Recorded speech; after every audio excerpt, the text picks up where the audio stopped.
Hey, has your home experienced a murder, a death, a suicide, an accident, something of that nature? Does that need to be disclosed in a real estate transaction? Come back in a minute and we'll talk about that.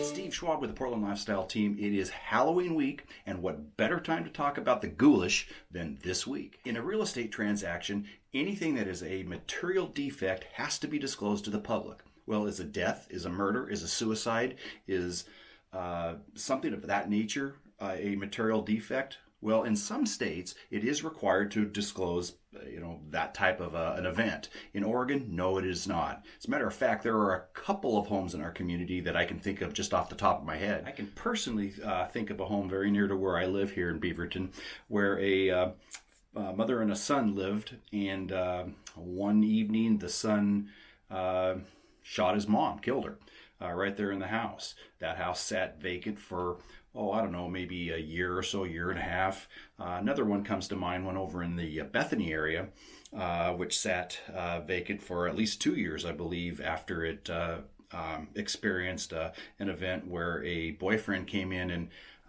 shot his girlfriend and her two younger children. So it does happen.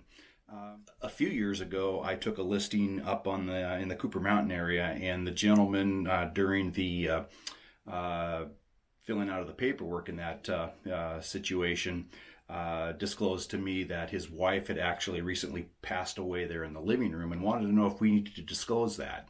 Well, no, we didn't, which made him feel a whole lot better. So what does an event like this mean to the value of your home? Well, I was reading recently in a Realtor.com article where they take the position that a very macabre event that takes place in a home will generally take about 10 to 15% of that home's value away. So I guess you can just do the math from there if you've had to deal with this yourself. Now, taking a step into a whole different realm, I guess, there are a number of homes around the country that have been in the news, in the limelight of these types of catastrophic events that we can all probably reflect back on and remember. This home was purchased in 2004 for a little over $1 million, and it's the home that JonBenét Ramsey was found dead in the basement in 1996. She was the 6-year-old beauty queen that to this day, I don't believe they've discovered or decided who actually murdered the little girl. This property here has a very interesting past. It is the LaLaurie Mansion, and it's located in New Orleans. It was owned by Delphine LaLaurie, who was looked at as a socialite with an evil appetite. The home was actually used as a backdrop in one of the seasons of American Horror Story. So you may, if you watch that show, you may remember it from there. The owner's background was really kind of unknown up until the mansion itself burned in a fire in 1834, where firefighters allegedly discovered that there were more than a dozen slaves chained and or caged in the attic who had also been viciously tortured.